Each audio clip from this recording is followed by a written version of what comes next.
Diamond P Sports presents championship drag racing from the National Hot Rod Association.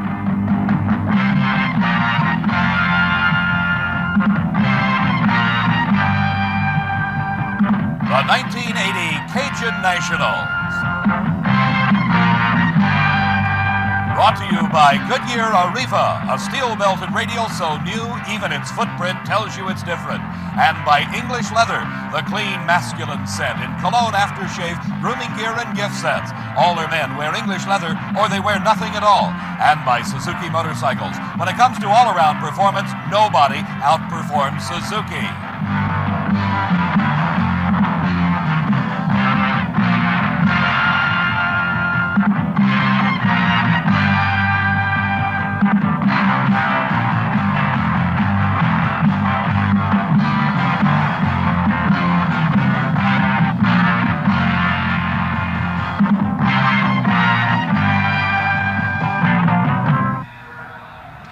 One of our Diamond P camera crews has just measured this line of cars and trucks, and it stretches over 7 miles down the highway.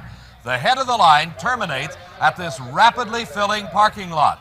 The occupants of all these vehicles in this massive traffic jam are crowding into State Capitol Dragway in Baton Rouge, Louisiana, to see the 5th annual running of the NHRA Cajun Nationals Drag Racing Championships.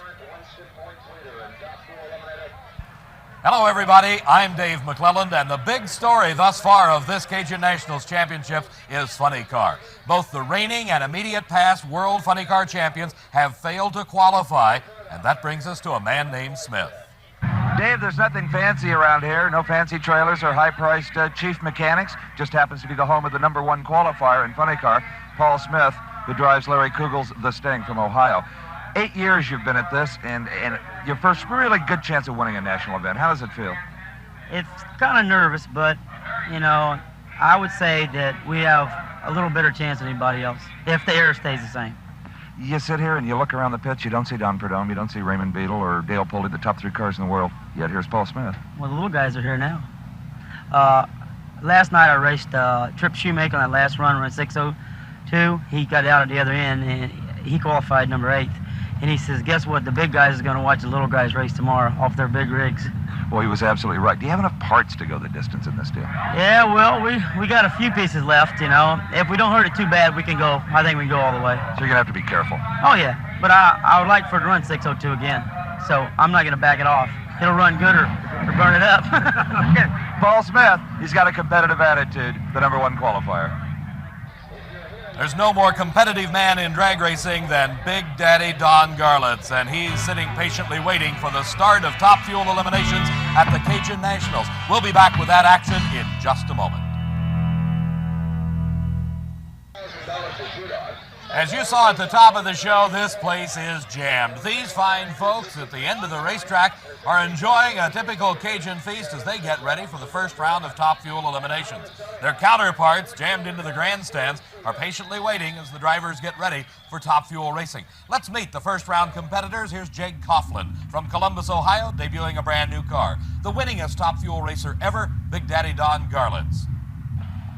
The former world champion, Shirley Muldowney, the only woman licensed to drive a Top Fuel car. Frank Bradley, a former Winter Nationals champ, he hails from Napa, California.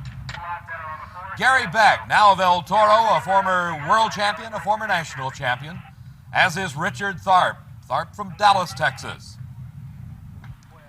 Jeb Allen, the winner of the most recent NHRA championship, the Gator Nationals. And Steve Stevens from Houston, Texas.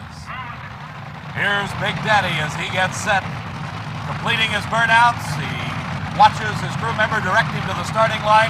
It's Big Daddy Don Garlitz against Jake Coughlin. Jake bringing a brand new car to this event. He has tested it at a couple of tracks before bringing it to this championship race and has top speed of the meet set in qualifying at over 249 miles an hour. That speed, of course, attained in a distance of only a quarter of a mile from a standing start. In the near lane, Big Daddy Don Garlitz, Jake Coughlin in the far lane. Approaching the starting line, both drivers get set.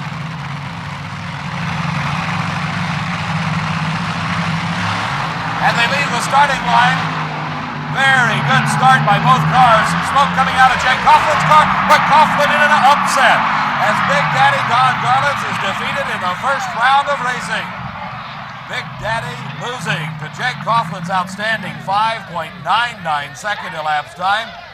The time for Garlits, 6.02 seconds. Here we see again both cars leave the line simultaneously. They're side by side in the middle of the course. Here you see a puff of smoke or two coming out of Jake Coughlin's car, indicating he's having some engine problems, but he still got there first.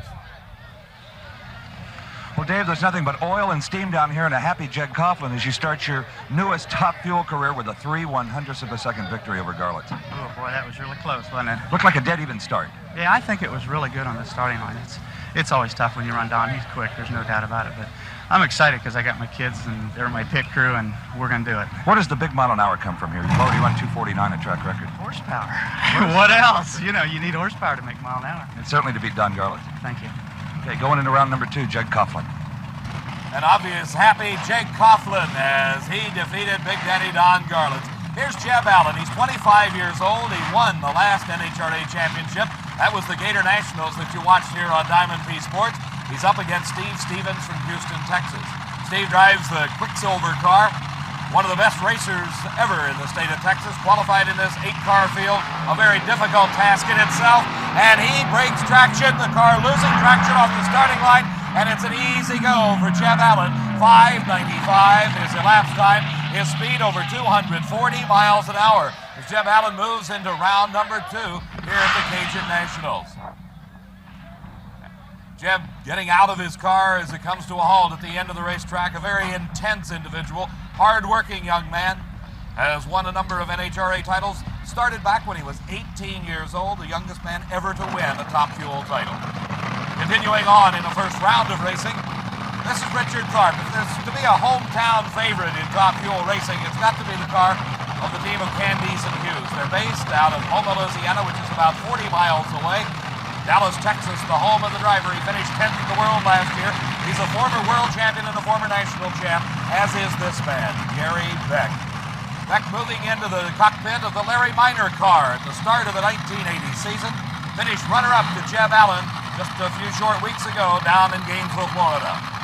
Right now, the action is on the starting line. Here you see the electronic starting device, the Christmas tree, from the driver's point of view. You're looking at it as you would see it in the eyes of Gary Beck and Richard Tharp. They approach the starting line.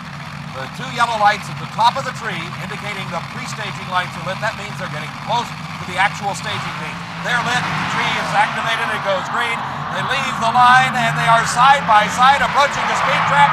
And Gary Beck, in one of the closest races you'll see, defeats Richard Tharp. 6.05 seconds for Beck, 6.056, just 0.06 of a second, the difference between these two cars.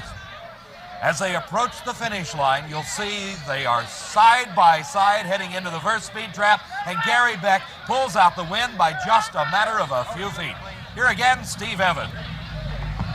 Well, they say drag racing is a sport of milliseconds, and Gary Beck just proved it by 1/100th of a second over Richard Tharp. Yeah, it was close. I saw a lot of wheel and a lot of blue car over there all the way. Do you think you won?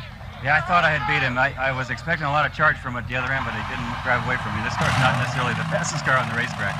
Well, that you mean mile an hour. Mile an hour, yes. That doesn't win races, though. No. What was the ET? It was a 6:05. You're going to be disappointed with that. 6:05. Yeah, that's all right. We can.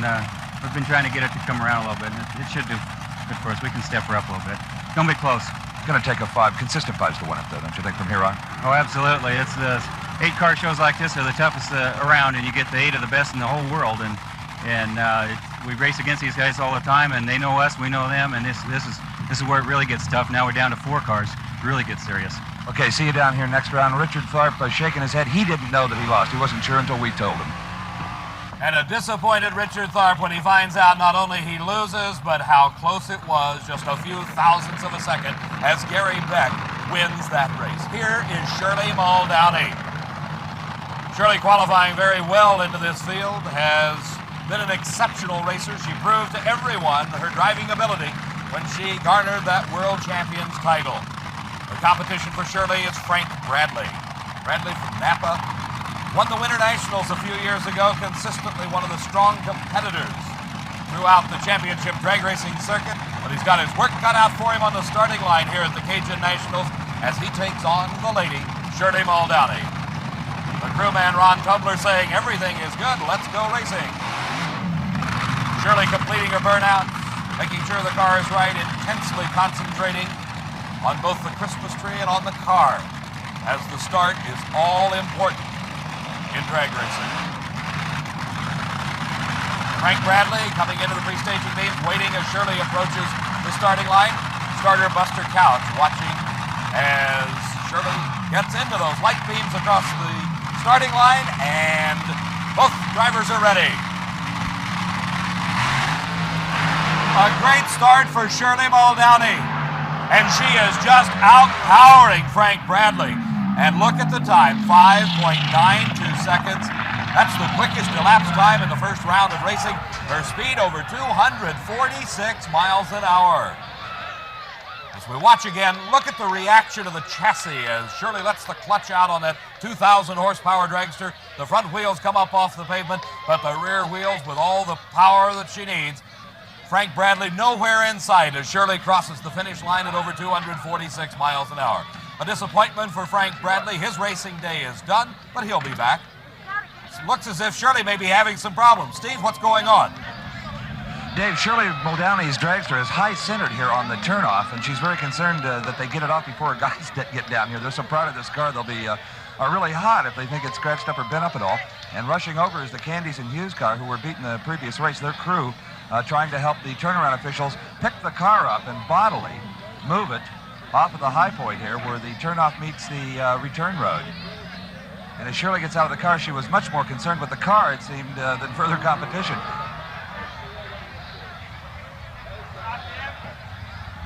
Now Shirley's fears she even broke a nail in this whole deal. She is very much a lady.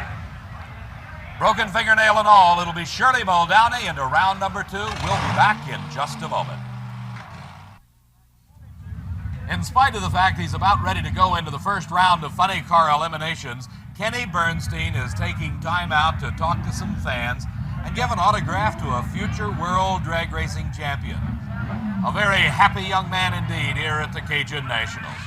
Meanwhile, over at the Trip Shoemake car, wife Susie Shoemake is involved in packing the parachute that helps slow that 240-mile-an-hour race car. She's getting some all-important expert advice and help from 2 members of the U.S. Army Golden Knights parachute team. Over on the other side of the pit area, Steve Evans has caught up with Don Garlitz after Don losing in the first round. Now, who says motor racers aren't concerned about the ecology? Here's Big Daddy on his bicycle after a first-round loss. After 20-some-odd years, are you at a disadvantage coming into a race like this one you've never run before? No, the disadvantage was drawing the number 1 out of the hat and having to be the first one down the track and take a chance on it. And it's, we had a little smoke come off a tire there that caused him to get by me in the middle. Of course, he leaned on that thing pretty hard. I mean, as you saw that oil down at the end, it was blown up pretty hard. My car's ready to race. It's just a little difficult to race under those conditions. Had you been in the second pair and been able to watch a pair in front of you, you would have benefited from that? Definitely would have benefited, certainly for the tracks that would have been set out there. So it's a drawing out of a hat to see who runs first? Yes, it is, which is very fair. So you have no complaints on the system, really? No. In fact, I like that system. It's better than everybody trying to jockey around back here and play games to get up there last. Yeah, that's for sure. Right. Okay, well, thank you, Don. You bet. See y'all later. And see you later we will, Don, as Don pedals off in the expansive pit area here at State Capitol Dragway in Baton Rouge. Let's meet the drivers in funny car. This, of course, Paul Smith, the number 1 qualifier. Kenny Bernstein. Bernstein now living in Dallas, Texas. Ron Colson, one of the premier funny car racers in all the country, drives for Roland Leong. This is Dale Armstrong. Quite a story here. He moved up from Pro Comp Racing. Billy Meyer, young man from Waco, Texas. Henry Harrison drives a car called the L.A. Hooker. Henry, one of the journeyman funny car racers throughout the country. Trip Shoemake, driver for Johnny Loper. And this is Tom Hoover, the driver of the Showtime Corvette. We met all the drivers in the first round of racing. Here's the first car we'll be seeing in competition. This is Billy Meyer. He's sitting encased in the roll cage of the chassis. The body, the fiberglass body, is raised to allow the crewman in to start the engine. He uses an electric starter motor that spins over both the supercharger and the engine until it comes to life, the nitromethane fuel coursing through the fuel injector and the supercharged system. As the crewman gets ready to lower the body, Billy now beginning to concentrate on what he has to do. The first procedure is to get the body locked down, then he pulls forward into a puddle of water. This is the burnout area. All cars in competition in championship